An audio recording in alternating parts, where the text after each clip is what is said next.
Familiar nggak dengan gambar ini? Atau bahkan pernah ngalamin yang bahkan menunya itu sama akan tetapi harganya bisa berbeda jauh hanya karena perbedaan bahasa. Yang satu dengan bahasa Indonesia dan yang satunya lagi dengan bahasa Inggris. Nah, bagaimana sih hal ini bisa terjadi? Lalu, bagaimana pengaruh bahasa terhadap menu makanan berkaitan dengan persepsi pembacanya?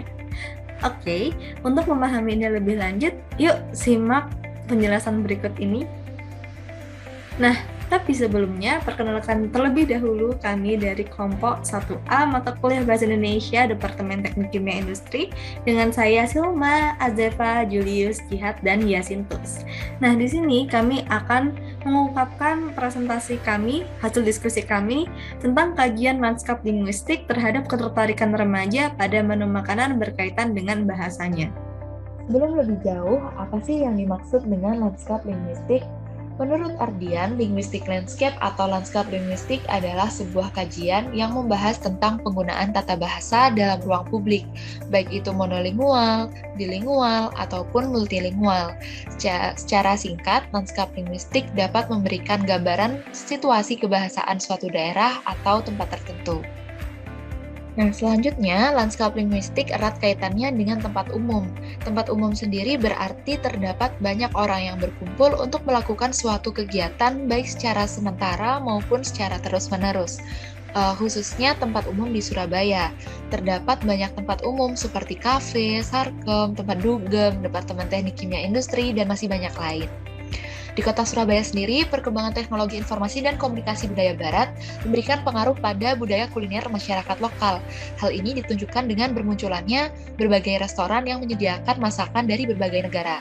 Nah, untuk menciptakan kesan autentik, bahasa asing pun biasa kita temukan dari dalam nama restorannya, menu makanan, sampai dekorasi yang ada di dalam restoran tersebut. Nah, strategi tersebut berhasil menarik perhatian masyarakat untuk berdatangan sehingga membuat semakin banyak pelaku bisnis kuliner di kota Surabaya yang mengadopsi bahasa asing pada restorannya.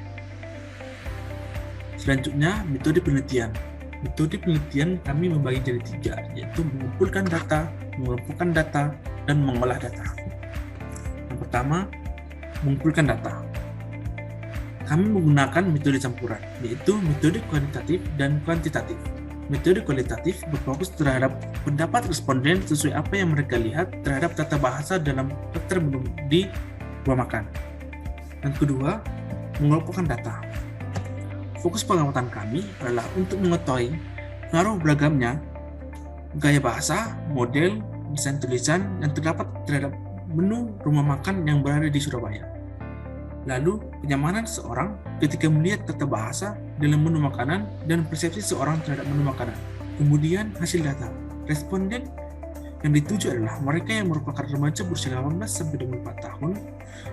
Total responden yang mengisi kuesioner melalui Google Form sebanyak 100 orang, yang terdiri dari 56 perempuan, 36 laki-laki, dan 8 putra. Lalu, pertimbangan memilih menu. 52% suka coba yang terlihat baru atau asing. 20% suka coba yang familiar, 20% suka coba yang lagi viral atau sering dibicarakan, dan sisanya tergantung budget teman. Sehingga dapat ditarik bahwa responden cenderung tertarik memilih penamaan pada menu makanan yang terdengar asing atau baru dan juga modern. Di sini kami memiliki 3 fokus bahasan utama. Yang pertama adalah kecenderungan ketertarikan responden memilih jenis menu makanan, kemudian visualisasi menu serta kaitannya dengan persepsi, dan kenyamanan membaca jenis menu makanan.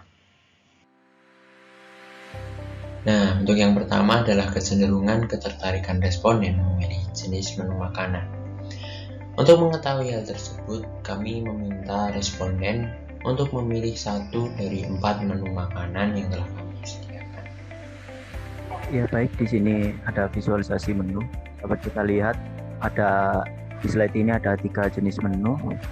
Untuk menu yang pertama ada 12% suara dari total responden yang memilih menu pertama. Lalu juga ada 8% dari total responden memilih menu kedua, 44% dari total responden memilih menu ketiga. Lalu di sini ada menu keempat dan menu kelima. Bisa kita lihat juga ada 20% dari total responden memilih menu keempat dan 16% dari total responden memilih menu kelima. Baik, kesimpulan dari penelitian kami adalah, pertama, orang-orang cenderung lebih tertarik pada menu makanan yang terdengar asing atau baru dan modern. Hal ini disebabkan karena mengunggah rasa keingintahuannya. Lalu yang kedua, visualisasi yang mendukung adalah visualisasi yang bisa menjelaskan informasi kepada pembaca. Misalnya bisa ditambah dengan gambar dan deskripsi singkat.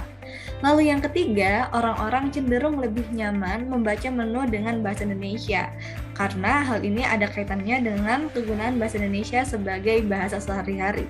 Nah, untuk saran aplikasinya dari kami menyarankan agar kafe-kafe bisa menentukan persepsi seperti apa yang diinginkan untuk diterima oleh para pembacanya. Dari situ bisa dicocokkan seperti apa visualisasi yang cocok, seperti apa bahasa yang cocok, dan bagaimana cara mengemasnya dari branding yang diinginkan. Sekian dari kelompok kami, terima kasih.